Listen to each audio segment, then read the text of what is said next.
Creative unique discovery channel में आप तमाम दर्शकों का बहुत बहुत स्वागत है। आज हम गुमला जिला मैट्रिक परीक्षा में थर्ड टॉपर सूरज कुमार जी के समक्ष हैं। और सूरज जी, आप हमारे चैनल में आपका बहुत बहुत स्वागत है। आपने पढ़ाई के दौरान क्या क्या संघर्ष किया? मैंने देखा भी है, सुना भी कि आप एक साधारण परिवार से आते हैं और साधारण परिवार से आने के बावजूद भी आपने इतना संघर्ष किया। संघर्ष के दौरान क्या क्या परिस्थितियाँ हैं, आप दर्शकों को समझ सकते हैं, अनुभव रखेंगे? Well, hello everyone. My name is Suraj, and I completed my matric from St. Patrick's High School, Gumla. तो जैसे कि पंकज सर ने पूछा कि किन किन परिस्थितियों से होते हुए मेरा जो पढ़ाई जो है मैट्रिक तक का वो कंप्लीट हो। तो देखिए, मेरा जो फैमिली बैकग्राउंड था वो that is not that much satisfactory, वो उतना अच्छा नहीं था।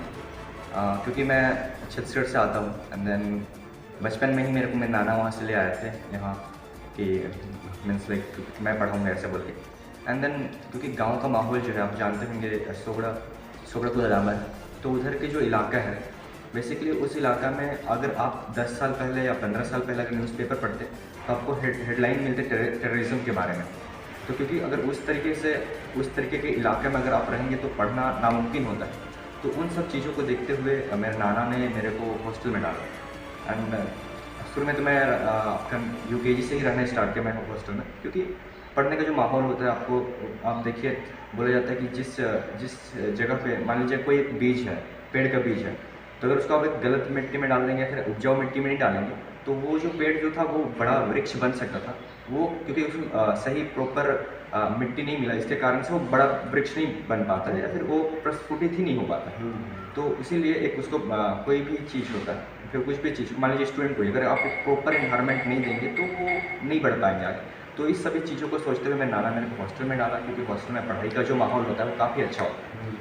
तो शुरू में तो मेरे को डाला गया आपका ये माउंट ऑलिव करके है पिलखी मोड़ में, वहाँ। फिर मैंने 4th स्टैंडर्ड से सेंट पैट्रिक शिफ्ट हो गया। एंड देन यहाँ पर ही मैं रहने लगा, हॉस्टल में रहने लगा था। देन जो भी सारे फीस के खर्चे वर्चे आते थे वो सारे मेरे नाना ने दिया। अब देखिए होता क्या है, बचपन में जब हम लोग बच्चे होते तो हम लोग को ज़्यादा पढ़ाई की टेंशन होती नहीं है। बट देन जैसे बड़े होते हैं, देन पेरेंट्स का एक्सपेक्टेशन, क्योंकि मैं शुरू में बचपन में पढ़ाई में उतना अच्छा नहीं था। इवन मैं क्लास UKG में फेल हुआ था, बट देन क्लास रिपीट नहीं किया, क्योंकि नाना मीन्स लाइक प्रिंसिपल से बात किया, हम मेरे को प्रमोट कर देगा। बट देन धीरे धीरे रैंक इंक्रीज होती गई। एंड देन क्लास 6 से मैं जो मेरे क्लास में फर्स्ट पोजीशन था उसको डोमिनेट करके रखा। मीन्स उसके बाद से कभी मैं पीछे देखा, मीन्स मुड़ के देखा नहीं, कभी नीचे गया ही नहीं। फिर उसके बाद में जब क्लास 9-10 पहुँच गया तो टीचर का जो आपसे एक्सपेक्टेशन होते हैं, पेरेंट्स का एक्सपेक्टेशन होते हैं, वो बढ़ गया मेरे से। अब वो एक्सपेक्टेशन मेरे को अंदर से हल्का प्रॉब्लम क्रिएट करने लगा। तो मेरे को लगने लगा अरे इतना जरूरत से मतलब मत करो एक्सपेक्ट, अगर नहीं हुआ तो फिर क्या होगा। टीचर लोग बोलते थे कि हाँ ऐसा, क्योंकि मेरे से पहले मेरे स्कूल से ही मनीष सिंह वो डिस्ट्रिक्ट में टॉप किया था, स्टेट में 4th रैंक मिला था उनको। तो टीचर्स लोग मेरे को भी बोलते थे कि हाँ तुमको भी करना है ऐसा। तो कहीं ना कहीं वो चीज़ मेरे को अंदर से हल्का सा लगती थी। तो उसके कारण एंड इवन बहुत सारे मैंने, क्योंकि देखिए आप जब पढ़ाई में बहुत अच्छे होते हैं तो बहुत सारे कामों में बहुत सारे बच्चे होते हैं जो कि भाग नहीं लेते। तो मेरे केस में ऐसा नहीं था, मैं आपका स्पीच में भी प्रॉपर ज़्यादा था। इवन क्योंकि हॉस्टल में था तो प्रॉपर रूटीन होता था। तो खेल कूद बास्केटबॉल अच्छा खेल लेता हूँ मैं, तो वो बास्केटबॉल खेला करता था, पढ़ाई पे भी प्रॉपर ध्यान दिया जाता था। बट देन एक चीज़ होता है कि मान लीजिए कुछ काम के ऊपर आपको फोकस करना है, बट कुछ चीज़ हट जाते हैं। तो मेरे साथ क्या हुआ कि मेरे दोस्त जो थे, कुछ दोस्त मतलब कहीं ना कहीं मतलब मैं उनका मीन्स लाइक बोलूँगा कि मैं आभार हूँ, क्योंकि कुछ बहुत अच्छे दोस्त मिले, कुछ थे कुछ अलग तरीके, क्योंकि वो हर जगह आपको मिल जाएंगे नेगेटिव टाइप के व्यक्ति। बट देन हाँ, क्योंकि उनके नेगेटिविटी ने मतलब जो भी नेगेटिव कमेंट किया मैंने उसको एक पॉजिटिव वे में लिया। एंड देन कहीं ना कहीं वही एक मोटिवेशन की तरह काम किया। हाँ, उनकी जो स्टेटमेंट्स होते थे उसके चलते मैं हल्का सा मीन्स मेरे को बुरा लगता था। बट देन कि मतलब बोला था पढ़ के क्या ही कर लेगा, इतना ज़्यादा पढ़ रहा है, ऐसे बहुत सारे अब मीन्स ये चीज़ कौन है। हाँ, कोई भी काम कीजिएगा तो आपको मिलेंगे ऐसे। इवन आप देखिए स्टूडेंट के बीच में आपस में मतभेद होती हैं, टीचर्स के बीच में भी मतभेद होते हैं, हर जगह मतभेद। इवन आप अपने लीडर्स के बीच में देखिए या फिर कहीं भी, तो ये चीज़ था। तो बट देन जहाँ वही चीज़ है कि इग्नोरिंग इज़ द बेस्ट, बोला जाता है कि best thing which you can do. So ignore किया मैंने उन सारी चीज़ों को।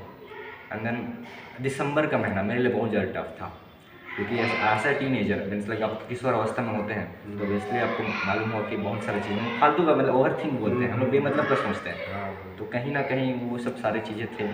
बट देन हाँ, भगवान की कृपा है कि उन सारी चीज़ों से मैं निकल पाया। एंड देन अभी आपके सामने हंस बोल के मीन्स हंस रहा हूँ, बोल पा रहा हूँ। जी जी। तो आखिर सारी चीज़ जो भी मिला, एंड देन मैं यही बोलूँगा कि जो भी मिला, भगवान ने जो भी दिया उससे खुश हूँ मैं। जैसे मैंने सुना भी है और जानकारी भी है कि आपके पैट्रिक स्कूल से बहुत सारे नेशनल इंटरनेशनल फुटबॉल प्लेयर भी हैं। हाँ देखिए, सेंट पैट्रिक स्कूल में क्या होता है कि मीन्स लाइक पढ़ाई पे फोकस होता है। जो बच्चे पढ़ाई में अच्छे हैं, पढ़ाई में अच्छे कर रहे हैं। जो बच्चे खेल में अच्छे हैं, उन लोग खेल में अच्छे कर रहे हैं। इवन तो हाँ, सारी चीज़ें भाग ले। अब देखिएगा, रंगोली कॉम्पिटिशन होते हैं, कल्चरल्स प्रोग्राम भी होते हैं, मीन्स जो भी कल्चर से रिलेटेड होते हैं वो भी होते हैं। आपके फुटबॉल में हमारी जो गर्ल्स की टीम है वो सुब्रतो नेशनल कप भी जीत के आए हैं 2 बार लगातार। तो ये सब चीज़ें हैं, मतलब एक अच्छा मीन्स अभी के टाइम में देखेंगे तो सेंट पैट्रिक काफ़ी अपने ऊंचाई की सीढ़ियों पे चढ़ रही है वैसे। हाँ, हमने बहुत सारे प्रोग्राम में नेशनल लेवल के जो खिलाड़ी हैं, विद्या मंदिर में हमारा कार्यक्रम हुआ तो उसमें हमने आपके विद्यालय की बच्चियों को बुलाया था। नाम मुझे अभी याद नहीं आ रहा। आई थी और बच्चों को कुछ प्रेरणादायक विचार भी मिल रहे थे, तो उससे बहुत सारे बच्चे प्रेरित हुए। हाँ, ये देखिए कहीं ना कहीं वास्तव में सेंट पैट्रिक को एक ऊंचे लेवल पे ले जाना है। इसके पीछे मैं मानूंगा कि फादर रामू, आप जानते हो, उनका बहुत बड़ा हाथ है। भले अभी वो बीमार चल रहे हैं, बट मैं आपसे भी यही उम्मीद करूँगा, जो दर्शकगण देख रहे हैं उनसे भी यही मैं यही बोलूँगा कि आप उनके लिए प्रे कीजिए ताकि वे सुस्वस्थ हो सके। हमारी भी शुभकामनाएं रहेंगी कि वो जल्दी से जल्दी स्वस्थ हो, और गुमला जैसे मतलब पिछड़े इलाकों से इतने अच्छे अच्छे खिलाड़ी उन्होंने दिया, कहीं ना कहीं बहुत ही अच्छे व्यक्तित्व के धनी हैं, जो कि अब हमारा जिला को लोग, गुमला जिला जैसे को पूरा भारतवर्ष और पूरे विश्व लेवल पर जानते हैं।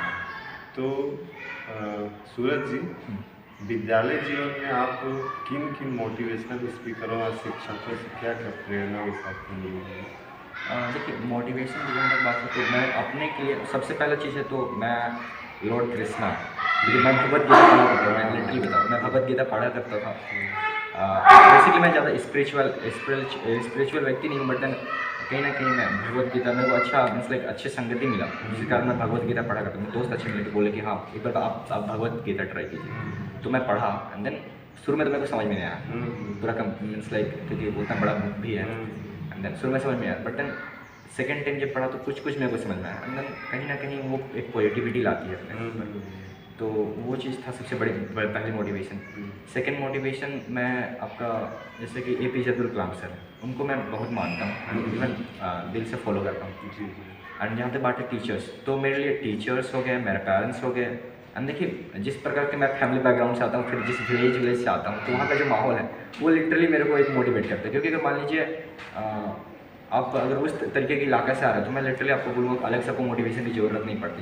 अगर मान लीजिए आप ये समझ गए हैं कि हाँ मेरे को आने वाले दिनों में गांव का सुधार करना है, तो उस तरीके का आप माइंडसेट ले लेते हैं, तो फिर मेरे को नहीं लगता है कि हम लोग एक्सटर्नल कुछ मोटिवेशन की जरूरत है। बट देन फिर भी उसके बीच में टीचर्स जो थे मेरे, प्रिंसिपल थे, डायरेक्टर थे, टीचर्स में विशेषकर सर ललित